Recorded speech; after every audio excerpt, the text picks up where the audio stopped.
Solving multi-step equations, lesson 8 notes, example number 1 continued. So now we are on problem G. First step is to look for the distributive property. Well, I've got a set of parentheses, so that means I need to distribute the negative 3. So all I'm going to do is bring the 4x down first. And then I'm going to take negative 3 times 2x to get negative 6x. Then I'm going to take negative 3 times 5 to get negative 15. Keep my equal signs lined up, and everything else you just bring it down. Step 2 is to combine like terms. So I'm going to box my variable terms on the left, squiggly line my constant terms on the left,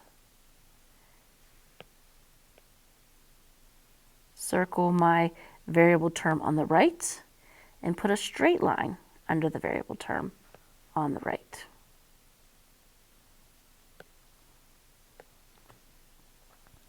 (4x minus 6x) is the only thing we can combine, and that would be negative 2x. Everything else, you just bring it down.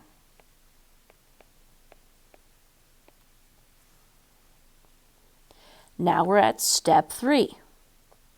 Step 3 is variable terms to one side, constant terms to the other. So I'm going to start with my variable. I'm going to take the 8x to the left. That is a positive 8x, so I'm going to subtract 8x from both sides.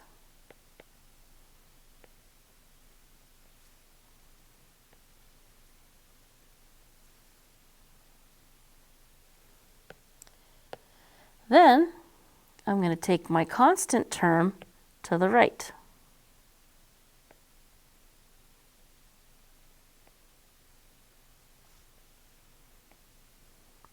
It's a negative 15, so I'm going to add 15 to both sides.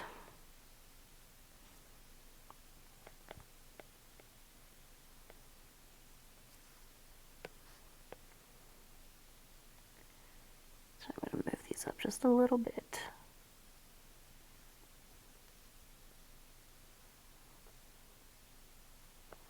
All right. Now, my constants cancel on the left.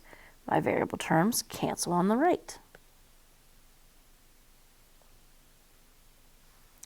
Negative 2x minus 8x would be negative 10x. Negative 25 plus 15 is negative 10. Last step is to isolate the variable. I want to get the x by itself. That is multiplication. The opposite of multiplication is division. So I'm going to divide both sides by negative 10. Allows me to cancel out those. And x equals any number divided by itself is 1.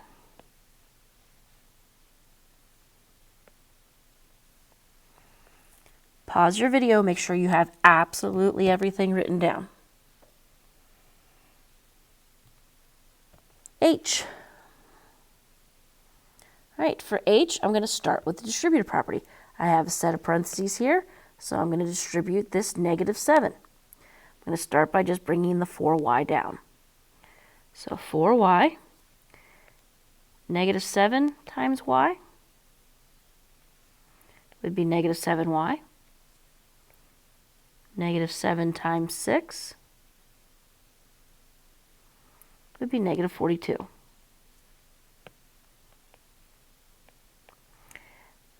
There's nothing to do on this side, so I just bring it down.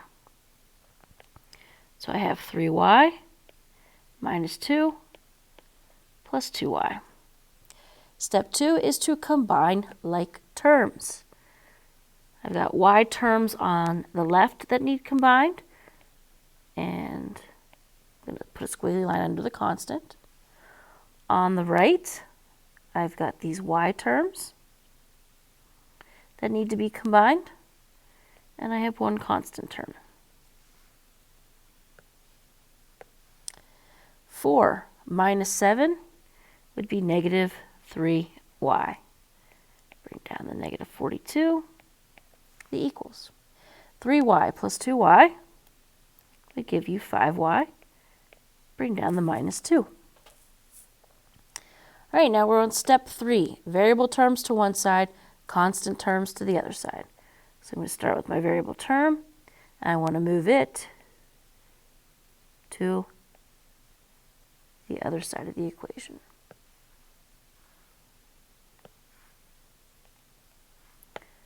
There we go. It's a positive 5y, so I'm going to subtract 5y from both sides.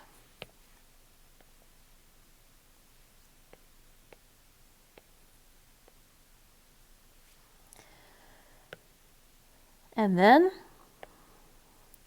I'm going to take my constant term to the other side.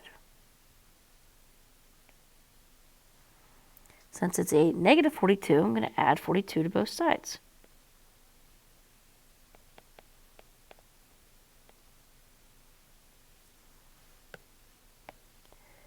Constant terms cancel on the left, variable terms cancel on the right.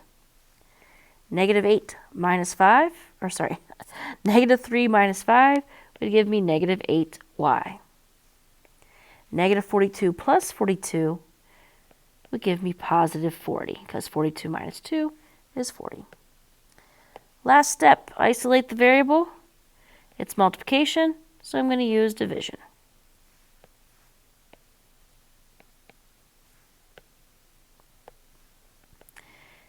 The 8's cancel, and we have y equals negative 5.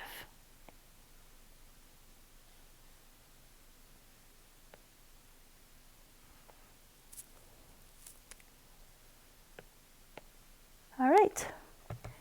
Take a moment, pause your video, and get everything written down for G and H. I hope you're starting to get the pattern to this. You look for the distributive property first, then you combine like terms. Variable terms to one side, constant terms to the other side, and last but not least, multiply or divide to isolate the variable. 9 times out of 10, it's going to be divide. If you have any questions, let me know.